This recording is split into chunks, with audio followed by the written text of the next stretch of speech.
internet yi kon niñ koy defee à chaque fois de nuyu pour yéen ñuy suivre sur www.inforewmi.com tey nag ñu ñëw fii si Djily Mbaye ñëw seet si un champion mu nekk koo xamante ni émission boo xamante ni mën nañu wax 1 an may daw lool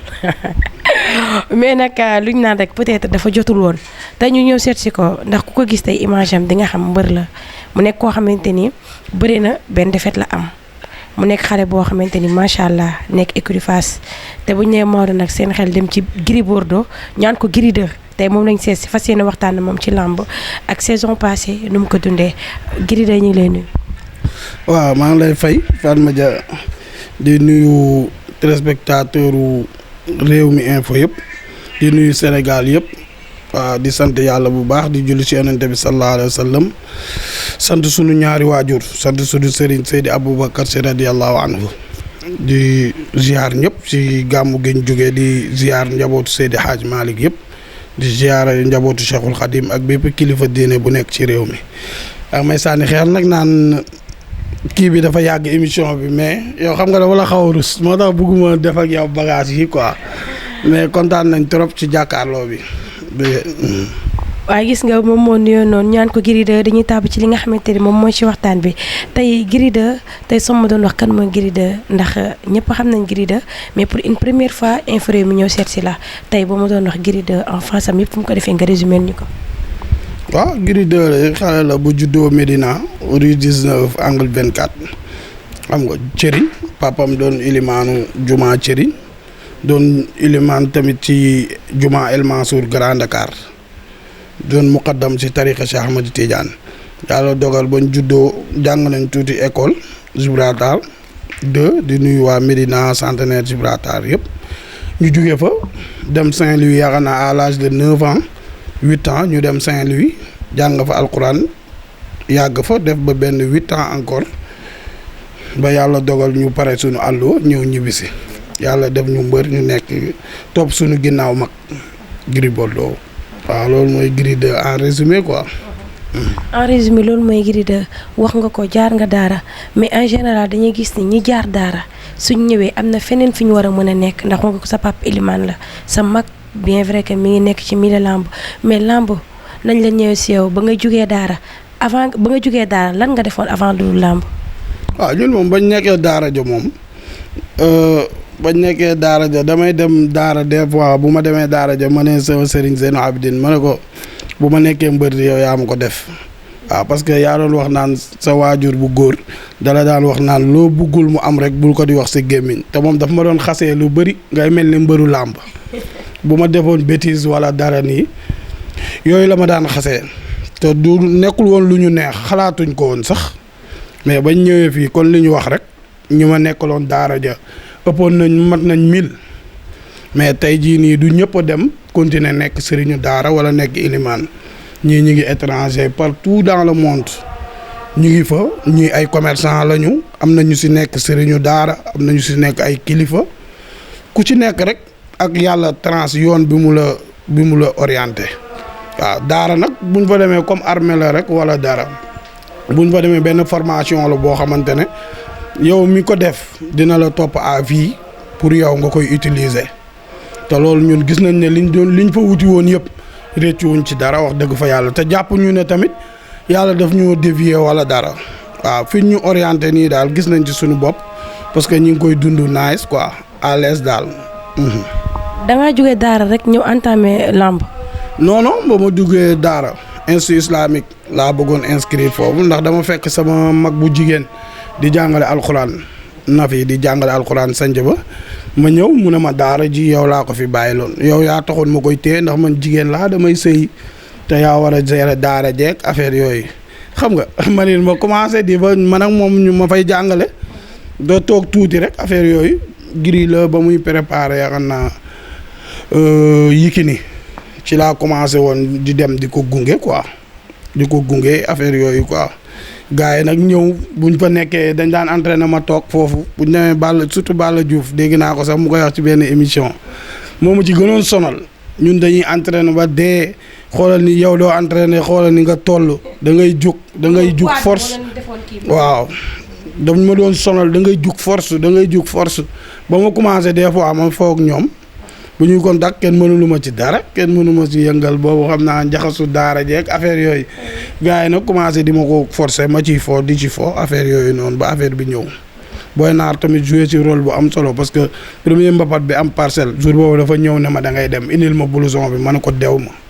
boobu maa ngi xalaat nan laa war a summeekoo ci kanamu nit ñi dama ko rusoon sax non parce que xaw ma loolu summeeku ci mbooloo affaire yooyu Boy Naar jàpp ma di ma xas naan ma ñun nga yàpp tàppet nga ñun nga yàpp ba ma mujjee ñëkk dem jour boobu ba ma ne mbëru séeréer yi ñu ma fa fekk sax dañ ma doon reetaan ndax xàmme woon nañ ma ci ginnaaw Gris mais xalaatuñu woon ne mbër laa buñ ma gisee maa ngi fay fekk ñoom Mamadi Ndiaye Babak ñoom Laay ñombor maa ngi leen gis ñu taxaw di ma reetaan Bastava ne ma ndeysaan ñoom ñii ñëpp ñu ngi ree seen musiba ndax xamuñu la xam nga yàlla dogal ñu ñëw ci mbabat boobu 2 jours man ma gagné affaire bi ma jël poids lourd bi affaire yooyu après nag ñu commencé am ay confiance ay nit di la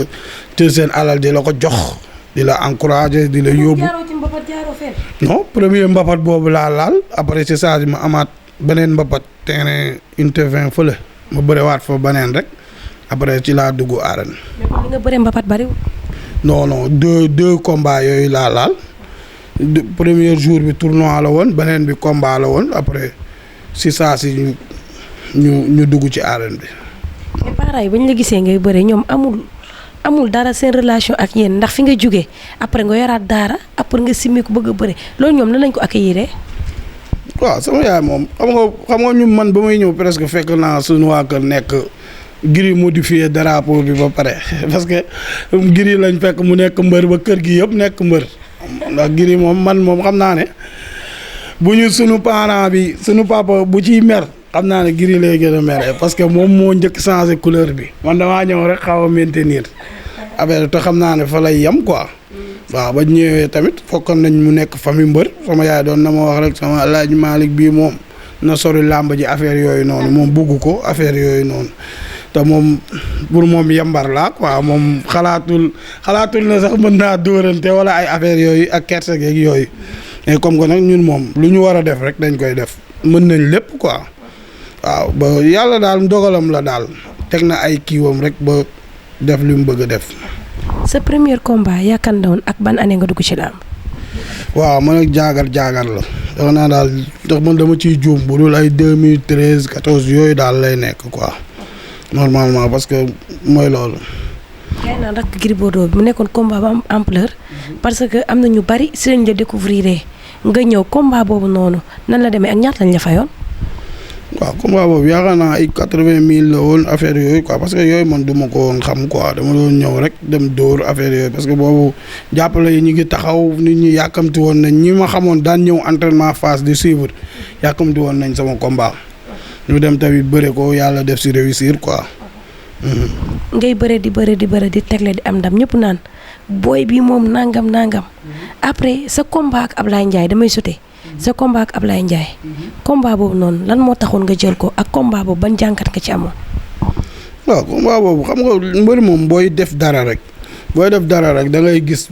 làmb instant yi amul kii nii maa ko la wala dara da ngay seet rek bis bu ëpp coow rek nga jël ko te man loolu mooy sama préféré looloo taxoon ma jël Ablaye Ndiaye looloo taxoon ma jël Pakala looloo taxoon ma jëlaat rek ñu bëri dañ naan la ay yaa ëpp ak yaa lii yaa ko raw mais combat bu am coow moo mën a def mbër dara affaire yooyu combat boobu bañ koy wax ñu bëri sama ay kilifa am na ñoo xam dañu geddoon affaire yooyu noonu man ma ne dama koy jël parce que foo tourné ci àdduna ñu ngi naan la jëlal Ablaye Ndiaye waaw dañ xalaatoon ne rek mënoon nga ko fa bàyyi quoi loolu lañ jàppoon te man it ma gëm ne combat la buy am coow bu ma ci génnee dina am fu mu ma yóbbu te am na tamit fu mu ma yóbbu quoi ma bëreeg moom yàlla def si sutura waaye. moom combat boo xamante ne mooy sa combat ak Pakala mooy buuxante bi ñu bari na jour boobu moom saa waay daa gis ku ko jommal saa waay bëriwul deful dara moom daal day puus rek ñu ne Maodo day puus gars yi Gris 2 di moins day puus gars yi ci kii bi ci kii yi rek ci saa. loolu moom gars yi xam nga rek làmb moom toujours rek leçon la dafa am yoo xamante ne moom bu la dalee ci làmb da nga ciy sant yàlla parce que boo demee ba bëreeg ku toll ni Pakala di poids lourd am ay technique xam nga bu yàgg bëreeg poids lourd yóbbu ko ba fin du match gagné ko def na ko Forza dóor ko combat bi yëpp mu yóbbu ko ba fin du match gagné ko def na ko Elton te ñooñu ñëpp ay poids lourd lañu bu ma ñëwee mu bëgg bëreek man noonu nanguwul taxaw ñu jeexal ko ndax fu mu nekk maa ko fay fekk maay sànni bëre naa ba bëre fa bëre dof jël fa ay coups yu kenn xamul parce que maa ko ñëw di ko sëkkatal bëgg a wane ne am naa ci kii moom mu téye expérience am ba mu demee ba arbitre bi ne ma kii ñu taxaw arbitre bi ne 4 avertissement la am ne ko boo génnaatee benn jeex na mais la boobu lan laa war a def lu dul génnee ko stade bi. donte amateurs yi duñ ci bëgg non loolu ku sonn doo pousser. est-ce que demoon benn instant boo xamante ne amatoo kii di pousser. non loolu mënul nekk loolu c'est impossible ndax boobu INSEP lañ ko préparé boobu mënoon naa bëree ñaari combat ci bis boobu parce que préparation bi ñu defoon boobu liñ ci defoon dafa bëri woon trop. xam nga dem naa ba làmb jeexee ba ma après ba nga gisee réaction yi nee naa non lii bu ma ko yëgoon parce que làmb du milieu sportif làmb milieu amateur yi ñoom lu leen neex la ñu xam mooy li ñu bëgg mooy dóorante kenn yéeg sa kaw affaire yooyu te am na boo nekkee poids lourd nii duñ la muñal lu bari comme ñun ñoom Bombardier ñoom Tapha Tine affaire yooyu dañ seen bu ñu traité leen de cuune wala dara day yomb trop parce que ay poids lourd la ñun ndaw ñi. dañ gën a mën a tolérer sax seen ay mbir moo tax ba loolu amee tamit loolu dama si tey leçon ma ne lii de du amati donte am naa ci ndam sant naa ci yàlla mais du ma bëree ci nii affaire yooyu quoi loolu yëpp expérience la rek. Maodo nga am ñaata victoire. waaw 9 victoire waaw ñëw ak benn défaite. sa 10e combat nga. waaye. sa combat ak Reug Reug mu nekkoon combat boo xam te ni. moom ndeysaan moom défaite bi moom non dafa mel ni sama copain défaite bi moom da koo xaw a jàpp ba léegi mais loolu jeex na. non jeex na c'est la làmb la quoi làmb la mais xam nga rek waxaat. day kii sa combat ak Reug Reug mu nekkoon combat bari coow ndax combat boobu sax su ma juumul waroon ngeen ko bëri bu yàgg. ñëpp naan Reug Reug di la kii fu nekk. ñu dem ba benn instant ñu ne Gris 2 dafa sësoon. moo tax mu jël Reug Reug sa combat Reug Reug da nga sësoon. non pas sës amu ci sax man combat bu man mosuma bañ benn combat bu logique rek boobu promoteur bi da cee fay li mu ci war a fay waa écrit bi ne d'accord ma ne d'accord man moom ku ma xam ma man moom ci d'accord laa dëkk. waaw man moom làmb moom ku ma écrit bi ne ma kii baax na rek dama naan leen waaw amuma ci problème ñu dem dugg ci amoon ci yaakaar trop yàlla fël fa leen ñu sant ko. yomb na dugg ci amoon ci yaakaar trop. ñu gis ni combat bi xam nga ñun ay source am yoo xam te ne doo ko wax mais tey ñu gis combat bi Maodo da nga ko jël en main yow yaa ko préparé doo sa bopp ak say xarit sans écurie Fass. non loolu c'est impossible loolu mënul nag écurie Fass boobu kii la Abbas Ndoye te gis nga ko keroog stade dafa wàcc. xam nga Abbas entraînement laa la wax entraînement yow ñu ngi fi doon gis yëpp. Pape Ndoye gis nga ko fi Tafa Junior gis nga ko fi ñoom Serigne Ndiaye 2 ñoom ñëpp ngi woon ci wàccaay bi ñu jël coach affaire yooyu ñun ñëpp ñu ànd combat bi daal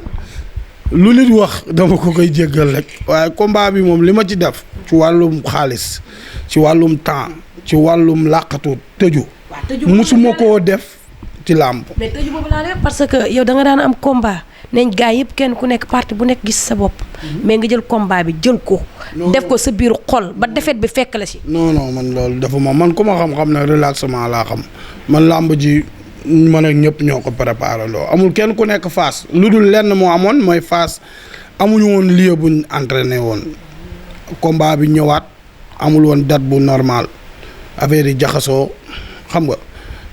ñu ñëw fekk jëloon nañ benn coach concentré wu ci loolu noonu nekk ci te loolu yàgg naa ko préparé combat bu Ablaye Ndiaye bi nga fi tudd léegi boobu géej fii laa doon contacté man Serigne Ndiaye ak Buluf des fois Tafa Junior mi laa doon woo fajar man ak moom kese ñu contact ay fajar géej te yàlla ba ma mayee ndam kenn waxul ci loolu yëpp. donc combat bi dañ ko téye sa bopp xajaloo ci waa Fass moo tax defet bi ñëw. non ban xajaluma ci waa Fass man nga xamante ne maay kii bi man maay passe partout man nga xamante ne aw ma bunt man Fass ñoom moom ñëpp wax dëgg fa yàlla surtout président Abbas Ndoye Père Thierno Dramé Tafa Gueye yaa ngi ko doon gis signature contrat yëpp moo fa doon nekk lépp moo ko def kon loolu mënul nekk man mënuma toll foo xamante ne dama naan damay jël lii nii mais wala dara dëgg la moom jëloon naa ko sérieusement affaire yooyu noonu moo tax daal nga xam ne yàlla mooy dogal ay mbiram ndax man combat musuma ko woon sax may fulla ak fayda sama combat yëpp sama yoon nekku si dama doon dem toog jàpp sama ñaambur dem entraînement toog musuma sax passé Tiwaawan bii ci ay combat dama doon dem rek ñëw dem bëre ji yàlla may ma ndam mais combat bi ma gën a concentré wu toog ñëw ci ngay ñàkk ci lañ ne la ni nga ko waajee dafa des da nga ko xeeboon ci ngay dégg yu bari mais loolu yëpp sant yàlla rek. nga bëre ñu ne Maodo combat bi da cee sonn sa côté entraînement gars yi ne entraînement bi réellement li nga ko waroon joxoo ko ndax Reug Reug sóoraale woo ko woon de trop. non yooyu mooy li ma la wax nii rek même question bi rek nga ma répondre même question bi moom nga ma laajaat rek parce que combat bi li ma ci daj ci entraînement tëju si loolu musul am musuma ko def te man moom biir géewu làmb ba ma duggee ci làmb léegi musuma sonn ci géewu làmb surtout combat bi amul woon temps bu tax sax ñuy sonn yegguñu woon temps boobu te amul woon tamit ay épreuve de force yu fa mën a indi sonn parce que lii indi sonn ci bëre mooy songu am raamoo am ñëw xëccoo am wala dara mais làmb la boo xam da ngay attaqué dóor nit ki ñëw nga freiné ko téye ko. mais côté contact bi est-ce que contact nga lu contact bu baax. non contact déggoo li ma la préparation bu normal lañ def boo xamante ne musuma ko woon def à part poids bi ma gisaat ci làmb ji ma gis ne daan naa ni ma toll ci combat bi musuma ko woon toll te combat bi dañ ci concentré wu woon ci wàññeeku poids te ci biir koor gi dañoo wàññeeku woon ba gars yi yëpp dañ ma doon wax naan ma booy ni nga wàññeekoo nii ëpp na mais diggante ba koor gi jeexeeg yooyu ñu arrêté régime beeg jéem a kii nii affaire yooyu si saa si ma jëlaat poids boo xamante ne man damay. mi nga gisoon non ban dëgg rek gis man ku ma gis pour man maa la mën man moom man yooyu aw ma problème bi au contraire mbër bu ma ko tegee bët sax dama naan moom waaye man kii moo ma tax di sonn affaire yooyu mais du ma xalaat leneen. Reug Reug freiné la sa 10e combat ban jàngat nga ci am est-ce que Maodo xalaatoon nañ heure bii nii ndax bu ñu waxee nga ni victoire ak défaite daan nañ ko wax parce que da nga gëm yàlla mais tey Reug Reug freiné la ban jàngat nga ci am. waaw mooy jugaat rek mooy demaat rek continuer parce que làmb moom bu la ci dara dalee sax dans la vie laay wax sax lépp parce que ñun sóoraale woon nañ ko xam nga xalaatuñu woon nag ba ñuy dem SR xalaatuñu woon Reug Reug dinañu daan mais tamit ku du woon Reug Reug sax ndax Reug Reug champion la ay moroom la ñu war na ma mën a daan parce que champion la ñi ma doon bëree sax di la njëkk daan sax ku ma si daanoon muñ force ngay def ak xoolaat ban loo war a yokk ak loo war a wàññi pour ñëwaat bokkaat ci course bi mais defuñu dara metti nañu mais nag dañuy sant yàlla xam ne des na yeneen quoi li ma père Tafa Gueye wax rek na ma des na yeneen defet ci kanam waaw parce que jarul tëju bi jarul làqatu jarul dara parce que des na carrière quoi pas làqatu sax mais man moom xam nga rek mooy loolu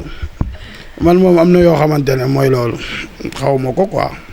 dañ la daan gis tamit côté xeex Maodo daan ñëw imposer boppam combat boobu on dirait que ni di gars yi di wax xam nga gars yi làmb yoom duñ Gris 2 dañ koo atteindre mystiquement est-ce que keroog sentiroon nga sa bopp. non man moom loolu du ma ko wax man nit moom duñ ko fay ma naan dañ ma atteindre mystiquement wala dara. non man mënu ma yëg dara sama yaram mais moom kon bu dee mystique moom dañ naan la kii moom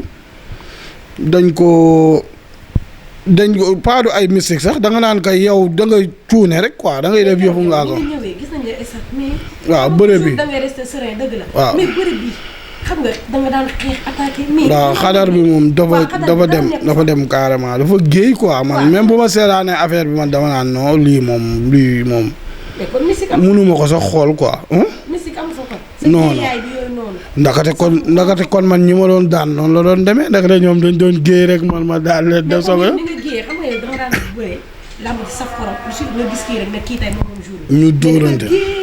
xam nga yaru waaw ndaxte yëfu jàmbur la woon ndaxte dama koy wax gars yi ma ne leen man gëw ma ay affaire du mystique jàpp ne la mais xam nga kañ laa mën a gëm ne mystique kañ laa gën a xam ne yëg ne man absenté naa mooy lan moo tax ñu ñëw fekk ma ci géew bi sotti ma dara man ma wax gars yi garaawul te loolu man musuma ko nangu dama ko daan wax sax ci nit ma ne man de xaw ma kan mais biir géew ku ma fa fekk dara sotti ma làmb ji balaa ñuy taxawaat di bëree làmb ji dina jaxasoo ba ñëpp jaaxle ba ne kii du Maodo ndax loolu man moom du ma nangu ndax du ma ko defaate ba kenn di ma ko def mais keroog bañ ma sottee dama xëcc gars yi ne leen taxaw leen moo tax bu ma xalaatee loolu dama naan man mii nag loolu rek war na tax ma xam ne man mii newu ma woon ci làmb ji parce que man mii du ma normal conscience tranquille ma koy am Auguste moo gënoon faible combat la boo am maa doon favori bi mais bañ ma fekkee ci géew bi sotti ma benn affaire biir ci mu kaayam laa ko fekk ba CNG aj ma ci te loolu dama ne man lii duma ko mës a maye te keroog bañ ma sottee la ma taxaw mel ni benn ii rek bu taxaw di woo booy naa leen yéen loolu def nii affaire yooyu quoi mais loolu yëpp sant yàlla rek ci làmb la bokk. pour yéen ñuy suivre sur www.inforewmi.com tey nag ñu ñëw seet si Gris 2 waxtaan ak moom dégg ngeen li mu wax yëpp ci combat yi nga xam te ni moom la jaar mais Gris 2 instant bii nii comme que da ngaa daan te boo daanee moom sa lampe day fay da ngay xeewi xam nga xewoon fi ñëpp naan koo jox ma Gris 2 jox ma Gris 2 instant bi da ngay xeewi moom wax dëgg yàlla pour nit laaj la sax problème lay doon est-ce que gars yi ñu ngi lay contacter. waaw am na promoteur bu ma doon wax ay combat affaire yooyu quoi mais kon li ma lay wax rek. waaw kon li ma la wax rek yàlla rek moo fi des yàlla rek tamit moo sax waaw te kon li ma lay waxee rek li ñuy def nii sport la boo xamante ne mooy loolu dafa am instant yooyu rouler am instant yooyu taxaw tuuti ralentir ak instant yooyu demee waaw ñun nag instant yi fi ñu toll comme li nga wax rek dañuy taxawaat jéem a bërewaat ci fi ñu toll pour demaat ci kanam rek mais am na ay promoteurs yu ma doon wax ay combat ñu si war a wax ñu ngi wax ak ñoom. gis ni say catégorie ñi nga peut-être ñi nga xaw a tollul poids xaaj bi yëpp dañu daan bëreetuñu mais est-ce que yow tey doo am problème adversaire parce que parfois pour yow nga am combat day xaw a metti mais yow parfois yow loolu nan nga koy jàngatee pour affaire adversaire. waaw mooy poids lourd yi rek làmb moom xam nga léegi làmb benn système daf cee dugg boo xamante ne dafa xaw a ñàng presque làmb léegi. kii la quoi moo tax boo seetee mbër yëpp daaw nañ dem États-Unis ñi ñu ngi France ñi ku nekk nga koy lijjanti parce que benn rôle la mafia la rek affaire yooyu mais yooyu du ci dara dama naan rek lu war a am rek day am quoi mais manque d'adversaire bi man ba ma duggee ci làmb ba léegi lu tax sumay combat bëriwul yenn bëri yi loolu dafa moom mës a def problème mais boo daan di daan forcément dañ lay boole ci lim bi ci coow li moo tax da ngay am combat facilement mais boo jugee si défaite dina xaw a compliqué tuuti mais dinañ bëre incha allah ren saison bi dinañ ñëw fay suñuy supporters li woon daaw incha allah. budul lutte avec frappe am na beneen kii boo xamante ni yaa ngi ci nekk ndax gisoon nañ leen nga dem Japon dem def di compétir loolu noonu ban kii la ban façon sport la ak loolu noonu est-ce que chaque année nga koy def. waaw garigement la woon mais ñu ngi waaj am na beneen boo xamante ne balaa muy yàgg incha allah dinañ ñu si gis ren waroon nañ sax dem bu yàgg mais comme que ñu ngi woon ci ay yenn affaires yi xam nga boo jugee ci benn affaire rek dafay laaj nga toogaat du yàgg xaw a kiiwaat sa bopp quoi door a jubluwaat ci leneen mais daal dinañ ñu gis daal ci yeneen domaine incha allah balaa yàgg. instant bii nii nan nga gisee làmb ndax gis nañ làmb ni mu demee bu saison bi daan tijji da ngay am ay combat yu mag gars yi naan làmb yàqu na nan nga gisee làmb. waaw làmb de mooy ni mu demee nii rek ñi ko ñëpp gisee comme sport la boo xamante ne sport de chez nous la xam nga mu am benn programme bu mu amoon ay sponsors yu mag yu ci dugg affaire yooyu ñu dem ba ci biir ñun ñi nga xamante ne ñoo ko yor ñun ñi nga xamante ne ak yéen ñi yor micro. ak ñun mbër yi ci boppam di bëre di yàq deru li ñu yor mooy toog ci li gars yi daan toog ci branche ba pare di ko siwee moom lañ daan def ndax dañ doon jàpp violence bi di ko tudd xam nga kuy wax rek man musuma nangu ku ma mës a dégg micro ne ma violence bi làmb ak yooyu dama naan làmb amul violence dañu gis nañ football ay centaine nit dee ci nawetaan bi gën a tuuti nga xam ne affaire koñ la rek chaque année mort day am làmb nag yàlla musal nañu ci yooyu yëpp mais dañoo jàppoon waxu violence ku yor sa micro yéen journalistes yi ngeen koy wax mbër yi di ko wax promoteurs yi di ko wax CNG bi di ko wax di influencer nit ñi ba sponsor yëpp daw nit ñi ay dof lañ te pourtant ñun bokk nañ ci sport yi gën a civilisé fii ci Sénégal yuy dajale benn montant te doo ci gis crime du am dee du am dara te yàlla nañ ci yàlla musal mais ñun ñoo siwee sunu bopp ñoo suruxal sunu sport léegi nag nañ jéem a defaat pexe defaraat der bi ba mu rafetaat sponsor yi ñëw mais en tout cas làmb kenn yàqu ko ku dul ñun muy journaliste muy ñun mbëri muy ménagère muy dara ku toog rek violence te amul crime kenn deewu si mbër musuñu ko damm ci làmb musuñoo xaañ kenn lépp a ngi doon dox nice lu dul affaire supporters yu ndaw comme tous les sports du monde France ak États-Unis ak foo dem sport de combat day am jaxasoo mais nag loolu bokk na ci li ñu indil problème mais xam naa ne incha allah comme que sport la boo xamante ne 14 millions d'habitants sénégalais yëpp dañ koy dund sport la boo xamante ne pour fay ko du yomb quoi. sañu ñoo tàggatoo te laaj ñeen li nga xamante ne comme que saison bi tijji na damay lay laaj question boo xamante ne mooy écurie Fass nan nga ko gisee ba woon ak bii est-ce que am na différence parce que gis nañ ni gars yi ñi ngi dem problème yu bari na da ngay gis nit ku daan entraîner comme par exemple Forza jël nañ ko fi mu ne écurie bi entraînement gisatuñ ko bu kii moo tax ma toog keneen ak keneen mais nan nga gisee écurie Fass bu njëkk ba ak bii. waaw écurie Fass xaw a kii rek xam nga écurie bi moom làmb ji moom du sax écurie Fass làmb ji yëpp la. mais seen écurie dafa nekk écurie bu mag ndax soo waxee ñu ne Fass mooy écurie bu mag bi mais gis nañ écurie Fass ba woon ak bii am na différence. xam nga écurie Fass suba bu Gris Bordeaux comme ni Papa Sow amee nii combat Gris Bordeaux amoon combat rek Serigne Ndiaye 2 am na combat Pape Ndoye rek buñ ko dajaloo woon rek mu amoon rek nga gisaat Fass mel ni musul woon tas mais année yi yëpp passé Gris dafa def année blanche Papa Sow def année blanche bu ñu jaar seen yoon kilifa yi duñu yeneen combat yi duñ ci suivre noonu trop bu ko defee day jaxasoo mais écurie Fass comme li xew fépp rek moo xew écurie Fass làmb ci boppam moo demee méthode individuelle quoi gars yi ku si nekk di lijjanti sa bopp ci code mais écurie Fass moom ba fii may waxante ak yow Papa Sow rek ba muy préparer combat am bee Gris di préparer rek gis nga ni Fass meloon Fass dundaat ci saa si gis affaire yi loolu quoi manque de combat la rek grand yi bu ñu amee combat léegi coow li jeex. beneen bi dañoo gis ni yéen mbër yu mag yi ku ci am combat da ngay dem individuel entraîner sa entraîner force non exemple mbër yi waaw non yow waa yaa ci gën a ndaw mais ci leader yi nga bokk mais dañoo gis mbër yu mag yi mooy ñi non su ma nee mbër yu mag yi mooy waxuma yow mooy ay ñoom Gris Bordeaux ay ñoom Balla Gaye da ngay gis ku ci am combat da ngay dem beru ji sa ruq loolu est-ce que du ray écurie. waaw day rey écurie moom day rey écurie mais c'est que système la quoi système la bu génn. non baaxul sax si làmb xanaa moom làmb léegi dër bi làmb léegi cafka bi dafa amatul quoi amatul yenn charme yi presque dañu mel ni ñuy nax amateurs yi parce que ñëpp ay xarit lañ mujjee na ñëpp presque ñëpp làmb léegi amatul benn kii bi ku nekk yor sa secret bopp xaw a tëju ku nekk def kumpa sa moroom guerre bi di xaw a saf léegi ñëpp xamante mbëri yëpp bokk sëriñ mbëri yëpp bokk supporter ñoo bokk fi ñuy ñaanee xaalis ñoo bokk fi di jàppale ñëpp làmb léegi dafa xaw a nooy quoi léegi presque day mel ni genre combine léegi waaw nekkatul affaire bu saf comme nga ne Fass nii du ñu laale du ñu jaaroo taal du ñu kii affaire yooyu noonu te loolu dara la ci sport quoi sport bu xawee am guerre tuuti rek boo seetee ñaari nit yi fi des ëpp fi coow nii ci làmb wala ñetti affaire yooyu Balla Gaye ak Modou Lo seen ku si nekk li sa morom nekk yow yaa ko def concurrence bu ñàng boobu noonu ak agressivité bi moo leen may ñoom ñaar ñëpp la ñu am te loolu tey moo doon may écrit yi ay affaire mu nekk dër bi xaw a nekk lu ñàng fu ñu dajee dóorante léegi bu ñu dajee groupe bu écrit bu ñu dajee ñëpp ay signante ay bëñ ndax ñëpp xamante moo tax yooyu yëpp da cee bokk quoi mais daal chaque chose rek à son temps boobu lañ toll moo tax mu demee noonu. gëm nga musique. man gëm naa musique dafa jàpp yonente bi sallallahu alayhi wasallam moo tax il faut ma gëm ko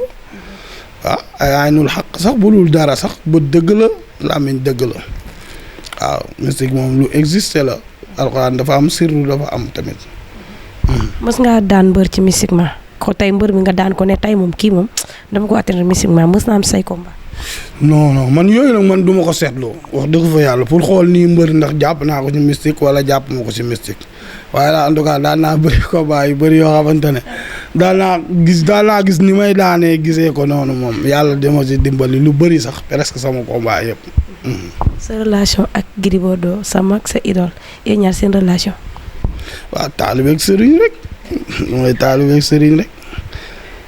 sëriñ la daal relation boobu Gris sama kilifa la sama mag la suma xarit la sama lépp la ginnaaw yàlla moom ci àdduna moom lu ma ji am rek moom merci dafa war a jot merci moom wax dëgg fa yàlla parce que kon li ñuy wax rek du nit rek di ko jox wala dara nii mooy mbir mi mais nga fexe ba mu am fulla ci boppam ak affaire yooyu te bëri na loo xamante ne ci moom lañ ko copier. ñu bari ne dañoo am yaakaar 3e Tigre de Fass waxuma ko mais gars yi ñoo ko doon wax am yaakaar 4e Tigre de Fass ñu bari seen bët dañ koo teg ci Maodo lan ngay wax ci loolu. waxu Tigre de Fass yàlla bu ma ko nekk. yàlla bu ma ko nekk ci àdduna xam nga dégg nga ma yàlla bu ma ko mës a nekk waruma ko nekk munuma ko nekk te duma ko nekk man buñ ma tegoon nii si sees na ma dañ lay defal 4e Tigre de Fass xam nga laa di wax maa bañ bugguma. xanaa du ñaanoo yàlla continuer Fass. an kay Fass fa laay nekk ba may tekki làmb Tigre bi daal bu ci giri pare da wut ko bu ko transféré foofu. dangay bañ mu kii ndax gars yi ne ñi ci nekk ñëpp. Tigre dafa diis Tigre bi diis giri rek xam nga tey giri mooy tëdd filu Fass te bëri na lu ko indil problème ci làmb moom boobu noonu la da daan am combat woy xanaa bu perte Tigre bi da ko fiy bàyyi xanaa te Tigre bi mel ni dafa am salaire. Tigre dafa diis. dafa mel ni dafa am salaire te amul salaire amul récompense amul dara lu dul coow kese boo xamante ne dina la wutal ay noon wutal la ay nit yoo xamante ne mooy loolu balaa tax nag nga bàyyi leen ko fa ba pare nekk. ah Gris ñaata combat la am yéen journalistes yi ngeen posé ko question xanaa boo daanoo da ngay teg Tigre bi ñaata yoon. kon kay am na pression moo tax loo xamante ne amul récompense amul dara lu dul da lay diisal kese yenu bool bu diis boo xamante ne amul dara ci biir loolu mooy Tigre de Fass actuel mais ñi si des ñëpp mérito ne Tigre de Fass moom bëri na ay gaynde. mais yow li nga wax garaaw la yow gars yi am ci yow yaakaar bëgg naa fi Tigre de Fass nga ne ñaanal fu ma ko nekk. non nañ ma ñaanal roi des arènes wala ma nekk benn défenseur u Fass boo xamante ne yàlla dogal na kenn mësul jaar ci man ba yàpp Fass lu dul Reug Reug moo yàpp Fass pour man te incha allah rabbi dina ko fay tôt ou tard dina ko fay bu ci man di ci keneen mbër non Tigre de Fass moom buñ ma ko doon jox xam naa sax duñ ma ko jox mais buñ ma ko doon jox moom damay bañ wax dëgg fa yàlla parce que gisuma njariñam quoi lu dul coow rek la lay indil ak coono gu bëri ak wax ju bëri. Maodo li ñu dese ci temps presque jeex na dañuy tàggatoo mais wala ñooy tàggatoo dafa am lu bari gars yi moom dañu ko yóbbante Maodo nag léegi mariage kan. mariage kan xale nga naan ko ay mariage kan. mais kii woo tout yow mariage kan. non waxuma yow maa la laaj mariage kan. Ahmed Khalifa Niass kay nee na mën nañ takkee fu nekk mariage affaire yooyu noonu mais yow nañ ko def fii nii léegi. pour nga xam ne kon amoo koy bëggante. man non man instant yii nii même bu ma amoon ku ma bëgganteel Reug dina tax ma bàyyi ko ndax instant yi moom beneen affaire la moo yàq lépp waaw instant yi moom war nañ jublu ci leneen quoi lu dul ay affaire bu bëgganteeg yooyu parce que ñun moom yàlla dogal na duñu tus waaye nag ay borom jom lañu ci lu ñu nekk rek dañ ci war a yegg ba fenn fi quoi. mais Gris du ma jeexal te laaju mën a loo xamante ni Sénégalais yi ñëpp ñu ngi ciy wax. muy Gris 2 dafa bàyyi ñëpp bàyyi waa Fass bàyyi Gris Bordeaux bàyyi ñëpp ndax kenn Lac Rose neeñ sax sa combat bi Lac Rose sax moo tax na nga perte ko loolu tamit dégg naa ko. waaw kon de yeneen yi ñëw maa ngi koy waaj te seeni ko perte waaw parce que koo moom man ak moom benn jëmm la ñu quoi parce que nit moom kon li ñuy wax rek looy kajoor day weesaloo parce que Lac Rose moom kon li nga wax ne bàyyi ñëpp. man képp ku daan nekk sama wet bañ ma xamee ba léegi mi ngi sama wet mais nit moom da ngeen di seq loo xamante ne doo leen ko mën a partager doo leen ko mën a jaxasoo ku nekk dem sa yoon parce que nit ku nekk lim la wan rek loolu nga koy delloo. Lac Rose tey moom amul lu ma mën a jox lu spécial wala lu ma mënal ci man it même chose mais li gën a daf ma wan ne jaral nga ma lu ne ci àdduna jaral nga ma dee wane ko jëfe ko waxe ko. man tamit même chose ma delloo ko ci loolu moo tax ñuy wax dañu xamul rek ñu wax ñu bëri dañu xamul mais am na ci yoo xamante ne soxlawul sax di kii parce que loo xamante ne la yàlla la quoi waaw moo tax moom it dama koy ñaanal lépp lu mu bëgg ci àddunaam yàlla defal ko mais suñu diggante moom c'est autre chose du ay affaire u àndu mbër du affaire u mbër quoi waaw parce que mbër moom ñëpp xam nañ mbër réellement mbër dëggantaan ni muy mel waaw mbër dëggantaan day xaw a nekk day xaw a nekk day xaw a nekk genre du ma ko waxee sax wax bu diis ndax bu ma waxee genre seytaane wala naa fekk moo yooyu dafa xaw a diis mais mbër dëgg day wax lu mu gëmul quoi mais ñun moom demeewu fa noonu quoi demeewu fa noonu loo xamante ne la daal yàlla na ko daal yàlla defal sutura ci àdduna ba lépp lu ñu bëgg rek yàlla defal ñu ko. li ma ko xamal yëpp su ma ko waxee. Lac Rose. waaw kooku moom war nga ko xamal yow parce que kooku moom ñëpp ko xamal c'est que moom loolu la quoi moom dafa bëgg moom dafa mel ni dafa xalaat ne nit booy wax ci nit ci lu bon booy wax ci nit lu bon après yomal xiyaam yàlla da koy defal ay tiyaaba moo tax moom bu sañoon àdduna yëpp lu bon lañ koy waxal moom da ciy kontaan moo tax ndeysaan dinañ ko waxalati ko. waaw ngeen àndoon yéen ñaar foofu noonu. fan lañ àndoon. Rara ban. Lac Rose baal naa la dégg nga. kooku moom nañ ko bàyyil noonu ñaanal ko yàlla rek ñaanal ko yàlla. waaw moom mi ngi noonu daal di nuyu nag Sénégalais yëpp di nuyu Pape Ndoye Jackson ndam rek waaw sama rakk boobu nga xamante ne moom kenn la ci man ci ñëpp waaw Pape Ndoye moom mooy loolu quoi yàlla moo ko def rek noonu moo ko def waaw di ko ñaanal yàlla defal ko ndam waxuñu sax combat bi moom ndax bii moom féete na boor mais carrière boo xamante ne bu gën téeméeri fukki junni yoon bi ñu war a def ñun waaw ak bi fi Gris def ak bu fi Tapha Gueye def ak Mbaye Gueye ak yëpp parce que kon li ñuy wax rek mbër la moo xamante ne buñ ko jàppalee force day dem xam nga di ko ñaanal Serigne Ndiaye 2 am na combat Papa Sow sunu mag xam nga yàlla may ko ndam si moom ak Siteu bi xam nga ak waa mbëru Fass yëpp ñi fi amul combat Gris am combat ñëpp Forza gaa yëpp am combat bëre yàlla defal leen ndam yu nuyu nag suma gars yi kii nii nga fi fekk Masser moom France la nekk mais mi ngi noonu dof la moom ci affaire yi waaw moom waaw dañ ko jaral lu bari waaw bu ma nekkee INSEP nga xam ne dama doon wéet presque prison lañ ma tëjoon